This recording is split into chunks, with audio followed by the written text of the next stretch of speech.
infartar, cuidado.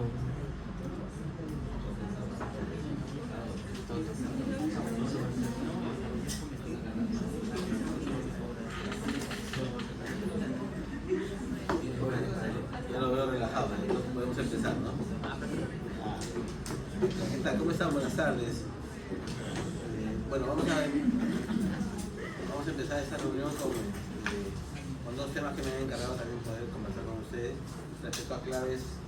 Entre las tres claves que manejamos, la azul, la amarilla y la roja, hoy vamos a ver lo de la clave roja y la clave amarilla. Considerar el hecho primero que respecto a la clave roja, no está consignado dentro de ello, pero a nivel del Ministerio de Salud para este año, pues hasta junio de este año, los informes reportan que la cantidad de muertes maternas ha disminuido en razón a años anteriores. Sin embargo, las muertes maternas, la causa sigue siendo a la cabeza las hemorragias, y dentro de ellas las hemorragias que se presentan fundamentalmente en el puerperio. Para aumentar más la molestia para algunos, sobre todo para los ministerios, es que estos casos se presentan normalmente en establecimientos de tercer nivel, pacientes controladas, pacientes con todos los controles, con 9 controles prenatales, que se atienden en otros establecimientos también de mayor nivel, y que finalmente terminan en establecimientos de tercer nivel y institutos, porque algunas de esas condiciones son las que van a generar su estadía en la misma, y algunas porque se presentan con algunas otras comorbilidades. Dicho esto, empezaremos hablando de que, bueno, estas son las claves que hemos manejado, y nos quedan solamente dos, la roja y la amarilla. Esas son las claves, un breve resumen de lo que vamos a manejar en la parte superior. En la de abajo ya trastornos hipertensivos ya lo hemos manejado finalmente. En la clave roja esos son los puntos que vamos a ver. Esto del 2019 no ha variado a la fecha, sigue siendo lo mismo. Las hemorragias obstétricas siguen siendo la primera causa de muerte en el Perú.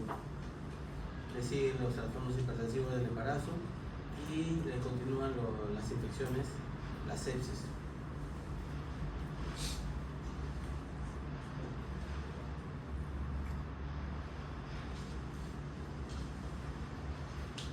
Como les decía,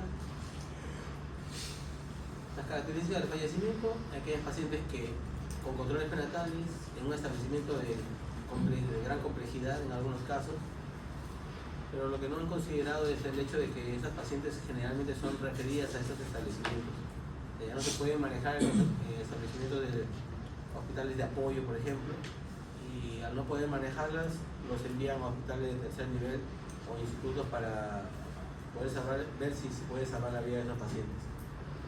Otros casos, como los que menciona ahí en las flechas rojas, es los partos que se presentan a nivel domiciliario.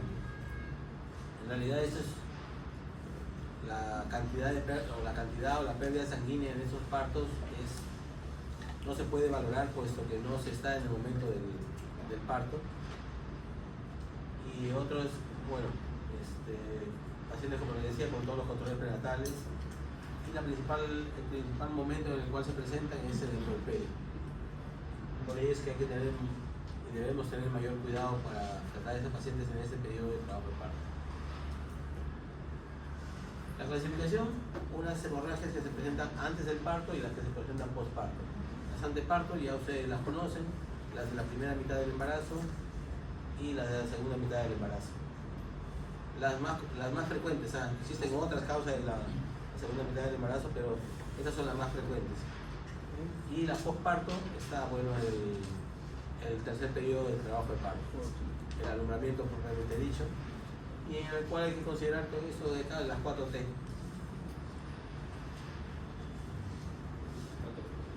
Y esa es la famosa clave roja. Si ustedes le ponen la plancha de la clave azul, es igualita. Lo único que varía solamente son los medicamentos, nada más. Porque acá le vamos a poner más, como dice, más líquido nada más. Y vamos a valorar igual, el ABC va a seguir siendo el mismo. Vamos a evaluar la vía aérea, vamos a ver vamos a colocar 2 vías, vamos a valorar diuresis. Todos esos parámetros siguen siendo los mismos. Lo único que van a cambiar son los medicamentos que de repente vamos a utilizar para la clave roja por la condición de la paciente. Como la causa fundamentalmente es por pérdida sanguínea en el puerperio, vamos a valorar postparto cuál es la causa por la cual está el paciente sangrando en ese momento. Si es un parto vaginal, tendremos que hacer una revisión de las 4T. Si es un parto por cesárea, habría que ver, al igual que tanto para el parto vaginal también, habría que ver el tono del útero, por ejemplo, y o la incidencia de alguno de los vasos, como a veces sucede cuando nos proponemos hacer una cesárea, incidimos sobre arteria uterina. ¿Alguno de ustedes sabe cuánto se pierde una gestante? ¿Cuánto es el flujo de la uterina en una paciente a término? ¿Flujo? El flujo sanguíneo. Por 1, 500. Así es. Como menciona el doctor, justamente es así. Flujo. Por minuto. Eso quiere decir que más o menos unos 5 minutos la paciente va a tener una gran pérdida de sangre. De alguna manera eso se compensa por el hecho de que, si ustedes recuerdan, en la gestación existe lo que llamamos hemodilución, aumenta el volumen, y por eso que la paciente en algún momento presenta anemia hemodilucional, que sí manifiestan algunos de ustedes. Y eso es de alguna manera el soporte momentáneo de la paciente. Como vuelvo a repetir, solamente momentáneo. Entonces, las claves son las que están ahí, las que manejamos. Los medicamentos solamente varían, en razón de estas, solamente varían por los uterotónicos y de repente por el que han incrementado ahora el uso de ácido tranexámico de repente. Más otra cosa sería engañarles y decirles, no, apareció algo nuevo. Pero eso es lo que manejamos a nivel de ministerio. El salud está bastante parecido también a ese modelo del ministerio. Y el manejo de la clave roja, una vez que se activa la clave roja, en el primer nivel lo que necesitamos es por lo menos 2 personas, porque una sola persona va a ser imposible. Es imposible, que hay que manejar varias cosas a la vez y es prácticamente imposible. Con 2 personas algo podemos hacer respecto al manejo de esa clave. Administrar crisaloides, priorizar la condición materna sobre la fetal, si es una placenta previa o es un DPP, la mamá es la que prima. O sea, lamentablemente eso es lo que hay que valorar en ese momento. Porque si muere, yo como les decía siempre a todos mis pacientes, dicen, no, mi hijo es producto valioso. Todos los productos, todos los fetos, todos son valiosos. Sin embargo, si fallece la madre, ya no va a haber posibilidad de otro feto valioso. Entonces, en este caso sí priorizamos eso, la madre sobre el feto. El objetivo finalmente es detener el sangrado, ¿no? La causa del sangrado. Y ante la presencia de algún signo de shock, cálculo de sangrado superior a 1000 mililitros, y inmediatamente activar la clave roja. Ciertamente la valoración de las pérdidas sanguíneas a veces la mensuración es variable, o sea, cada uno maneja una mensuración o capacidad de determinar qué cantidad o qué volumen de pérdida es la que presentaba la paciente. Con solamente observarlo es muy difícil. Lo que para uno parece 500 mililitros, para otro puede parecer 1000 y para otro es una mancha. Pues, lamentablemente es así, nuestra ponderación de la pérdida sanguínea es a veces de esa magnitud. Igualito como les decía, esa es la clave roja y esos son los actores de la clave roja y eso es lo que normalmente se desarrolla durante la clave roja. Igual hacemos todos los procedimientos. En otros niveles sí manejamos lo que está abajo, el traje anti-shock, el balón de Bakri, otros equipos con los que estamos en un establecimiento de mayor nivel. Eso es importante, porque eso va a hacer que un valor de 0.9 del índice de choque o índice de shock va a determinar qué es lo que vamos a hacer y cómo es que vamos a actuar ante un paciente. En qué grado de shock se encuentra y qué es lo que vamos a hacer. Si está en un grado 1, tendremos que rápidamente valorar y mejorar su condición, del volumen de la paciente, y si con eso se soluciona, lo más probable es que se quede con nosotros la paciente. Y es lo que normalmente pasa en todos nuestros establecimientos de primer nivel 1-4 FOMB, es decir, materno-infantil. Cuando ya este pasa a grado 2 o 3, inmediatamente se activa la clave roja y se procede a hacer cada una de las cosas que han visto en los cuadros previos. Y esto es lo que les decía, la mensuración. Y a veces parece incluso hasta irrisorio ponerse a calcular. Uno dice, no, es 200, no es 300, es 1000. Y si no es que valoramos otros parámetros, ¿no? Frecuencia cardíaca, presión arterial, que resultan mucho más fiables al momento de poder determinar cuál va a ser el actuar posterior una vez que vemos un sangrado de moderada a gran magnitud en los pacientes. Una vez que activamos la clave roja en el primer nivel, igual, a partir del estadio 2, puede ser el estadio 3, también puede ser en el estadio 3, pero a partir del estadio 2 ya activamos la clave roja. Y valoramos todo lo que está ahí, el pulso, todo eso. Hay que estabilizar a la paciente los primeros 20 minutos. Una vez que lo estabilizamos, podemos determinar si es que vamos a seguir con esa paciente o la vamos a referir. Y comenzamos a definir lo más rápido posible cuál es la vía que va a seguir este paciente. Igual sigue siendo lo mismo, en hemorragia masiva igual, las dos vías, el ABC, vía aérea, vías permeables, lo de la vía central es en otro nivel, no es en nuestro nivel ya, ese es a nivel hospitalario. Igual, lo principal es eso, nunca se olviden de eso, porque eso es, si ustedes siguen ese curso normal del ABC, no va a haber pierde, esos pacientes todos los pacientes salen. A veces nos obviamos y vamos por lo que consideramos más fácil, y lo más fácil es de dónde sangra, y nos olvidamos que también la paciente necesita líquidos, necesita aumentar su volemia, y no necesariamente, y lo que necesita en realidad es cristaloides, y no necesariamente poligenina como se pensaba hasta hace algunos años. Eso se relega para otro nivel, para el nivel hospitalario cuando lo requiere en realidad. Igual, importante recalcar lo de la vía aérea, porque eso sí es importante. Nuestros pacientes van a ir la mayoría de ambulancias manejan equipos que van a administrar más o menos 2 a 4 o 5 litros, y esos son con cánula binasal. Mentira es que le vamos a poner una máscara de Venturi, porque no hay forma de poner un balón de oxígeno dentro de la ambulancia. ¿Ya?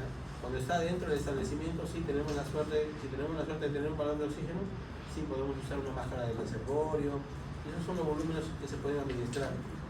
Mentira es que le vamos a decir, lo estamos enviando con 10 litros con cánula binasal. Eso no va a suceder nunca. Eso no vas a poder administrar todo eso. Por más que le levantes, abras al tope la válvula, no va a pasar absolutamente, no va a pasar de 2 o 3 litros. ¿Con qué lo envías entonces, doctor? ¿Con qué se le envía? Con lo que tienes, con cánula binasal. Porque eso es lo que tiene el equipo de la ambulancia. Sí. Y estas son las 4 T importantes. Cuando hablamos de tono, hablamos del tono del útero. Ya, y generalmente hablamos de atonía y o de a veces en algunos casos por inversión uterina. Entonces hay que considerar esas dos cosas. ¿Ya? En el trauma, aquel que se puede presentar en el canal del parto o en el momento, en caso de una cesárea, cuando incidimos en una de las arterias uterinas. Y generalmente, créanme que sí es verdad que eso sí baña. Sale pues, un caño abierto. El sangrado es bastante abundante, y cuando uno no está acostumbrado a ver tanta sangre, sí te desespera. Los cirujanos nos odian porque ellos no ven tanta sangre como nosotros. Cuando entran a veces los cirujanos con nosotros porque cesárea anterior 5 veces, donde todo está pegado, ellos entran primero a separar todo y se quedan para la cirugía, la cesárea, y ven la cantidad de sangre que sale, nunca han visto tanta sangre. Pero nosotros, bueno, uno ya sabe de dónde viene todo el sangrado, simplemente buscan las uterinas, los clampas y se acabó el sangrado. Esa técnica. Otro es los traumas que se pueden generar en el momento del trabajo de parto, un parto vaginal, ilustramos a nivel de cuello uterino, a nivel de canal vaginal propiamente dicho, y a nivel perineal también. Todos ellos van a condicionar a que haya también sangrados. Otro, los tejidos, la retención de restos ovulares, entiéndase, o placentarios o de membranas, también estos sí pueden condicionar también la persistencia del sangrado. Y en realidad es variable, puede ser más o menos dependiendo a veces de la cantidad también y o de la retención de toda la placenta. Y por último la trombina, que para ello simple y llanamente es la condición del paciente. El paciente ya viene con ese diagnóstico ya. Simplemente hay que estabilizarlo y referirlo a un lugar donde puede ser con los insumos para poder tratar ese tipo de sangrados. Igual, como les decía, es eso el procedimiento, ¿no? Ya el uso de cristaloides pueden ser calientes, en bolos de 500 aproximadamente, y ir valorando después de cada bolo, ir valorando cómo es que van sus funciones vitales del paciente. Cada 5 minutos tú lo vas valorando. Por eso es importante tener un brazo y una persona lista para controlar las funciones vitales luego de la administración de una determinada cantidad de líquidos, en este caso de cristaloides. Y las medidas ante la hemorragia, todas las que puedan ustedes desarrollar. Masaje uterino continuo, pero no cualquier masaje uterino continuo, es el masaje bimanual. Ya no es que agarro y le sobo la barriguita a la paciente y busco que el útero se contraiga, eso no sirve. No ha servido antes, menos va a servir ahora. Lo que sirve en realidad es un masaje bimanual por encima, vía abdominal, y ingresar prácticamente la mano, sacar los coágulos del útero o sacar los restos que haya y generar una gran presión ahí. Ese es masaje bimanual. El masaje por encima nada más y pensar que con eso se va a contraer. Si es una cuestión, me dicen que el útero se va a contraer, a veces cuando se va a contraer, a veces no hacemos nada y solito se contrae. No tenemos nada y solito se contrae, porque ya no tiene nada ya. Porque se cerraron todos los vasos, porque la contracción generó ese cierre de los vasos a nivel uterino, de donde estaba insertada la placenta, ya no se agotan los vasos y ya no sangran. No necesitamos hacer muchas cosas, pero el problema es cuando se presenta una atonía. En el caso de atonía uterina, por ejemplo, sí necesitamos del uso de hacer uso de otras maniobras, por ejemplo en el caso del masaje manual. Otra opción es el balón de Bacri, como dice usted, pero cuando lo tenemos, a veces no todos los establecimientos lo tienen. Podemos hacer uno con guante, podemos hacer uno con sonda Foley, con un preservativo, ¿sí? Pero hay que tener, no es solamente decirlo, a veces es más difícil hacerlo que decirlo. El balón de Bacri es mucho más fácil, porque está hecho justamente para eso. Sí.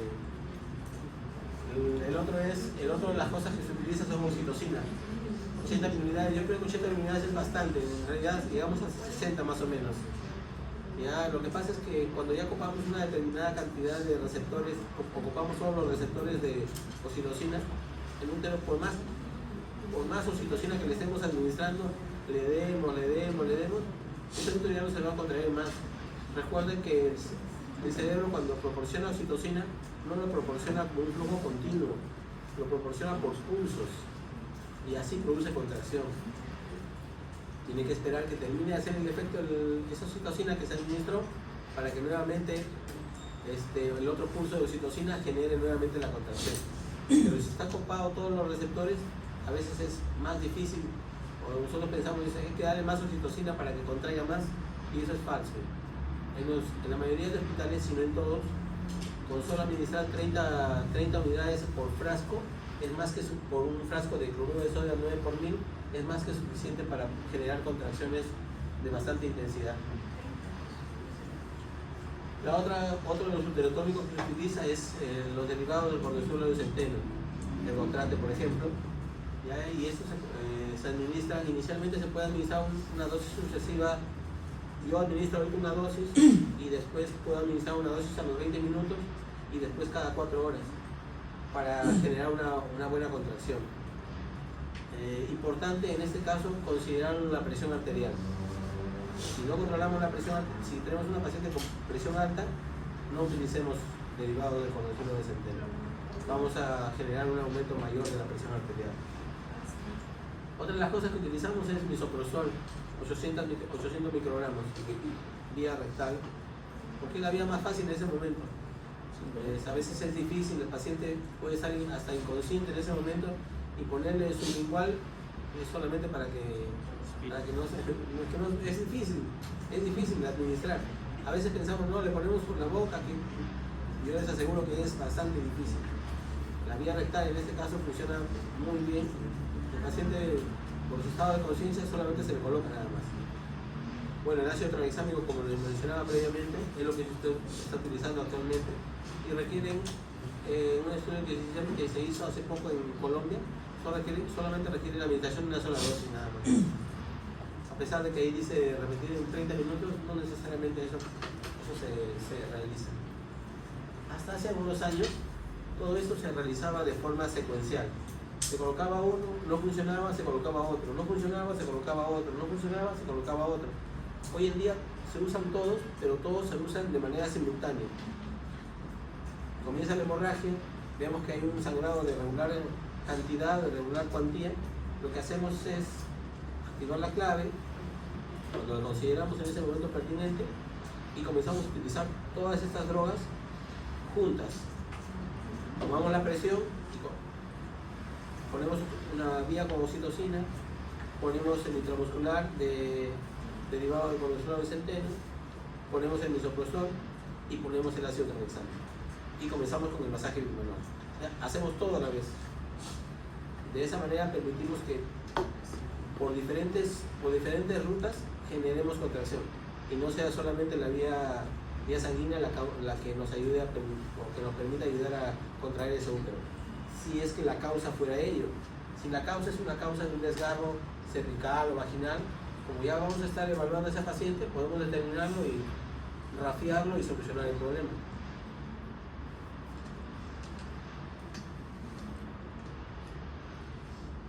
Igual el tratamiento sigue siendo el mismo, como les digo, los tóxicos, abrir las vías endovenosas pertinentes.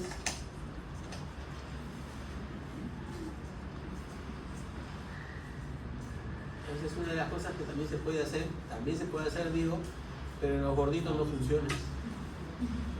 Es bastante difícil en los gorditos. Yo se los aseguro que es difícil. Operarla es muy difícil. Bastante difícil. En las pacientes delgaditas, sí, es mucho más fácil. Uno hace la presión y después busca el pulso femoral y es rápido, desaparece. Y disminuye el sangrado por ende. Y esa es la técnica de SEA. Es fácil cuando lo hemos hecho alguna vez, por lo menos cuando lo hemos visto. Es vía vaginal la técnica de SEA, que se utilizan dos valvas, dos pinzas Pester rectas y dos pinzas Pester curvas. El objetivo es, la arteria uterina ingresa aproximadamente en la unión del útero del cuerpo con el cuello. Teniendo en consideración ello, colocamos las valvas y vía manual o vía digital vamos a la unión del cuerpo con el cuello y buscamos el pulso del uterino. Y es en ese lugar donde vamos a colocar las Pester curvas, cogiendo la buena porción del tejido, que coja buena porción del tejido para poder coger o concluir en ese momento las uterinas. Ambas, tanto derecha como izquierda. Ciertamente el útero no va a dejar de recibir irrigación, porque recuerden que recibe de las ováricas todavía. Solamente para hacer mención de eso, de las otras cosas que se pueden colocar, cuando mencionaban el balón hidrostático, el traje de shock y todo eso. Eso sí se puede utilizar, ¿no? Doctor, dígame. esas dos maniobras las hacemos cuando ya hemos decidido que lo vamos a llevar a un establecimiento de mayor nivel, ¿verdad? Sí, o sea, tenemos que asegurar que el paciente deje de sangrar. Ya hemos evaluado que hemos considerado que ese paciente sí necesariamente tiene que ir a un establecimiento de mayor nivel por el grado de shock, y entonces sí, pues tenemos que utilizar agenciarnos de todas las maniobras que nos puedan ayudar. Pero esa maniobra lo vamos a utilizar, lo vamos a hacer en un primer nivel. No. ¿Cuál, la de acá? Sí. Es fácil de hacer. Sí, hay gente entrenada. Hay personal entrenado y es, como les menciono, usted lo vio alguna vez Yo recuerdo que hemos hecho Sentido en otra universidad que no voy a mencionar su nombre. Ellos tienen Directo. bastantes maquetas. Maquetas vaginales, digo el cuello, utilizamos las valvas, con dos mismos alumnos, ellos mismos, después de hacer la práctica con los asistentes, los alumnos mismos tenían que hacer lo mismo, repetir las maniobras nada más, paso a paso y sí, una vez que lo hacen una vez, si ya queda, ya pues es como manejar bicicleta, solamente hay que subirse a la bicicleta de luego. Uy, Se juntan en grupitos y ya. pequeños y le dan todos esos datos y paso a paso por sus grupos a conversar.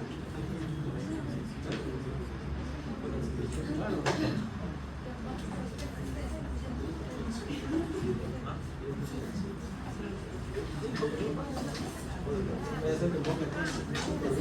¿De cuánto otro? ¿Cuántos son ustedes? En otro grupo van 40. Se está yendo uno. Menos 1. Grupos de 6, ¿no? Ya.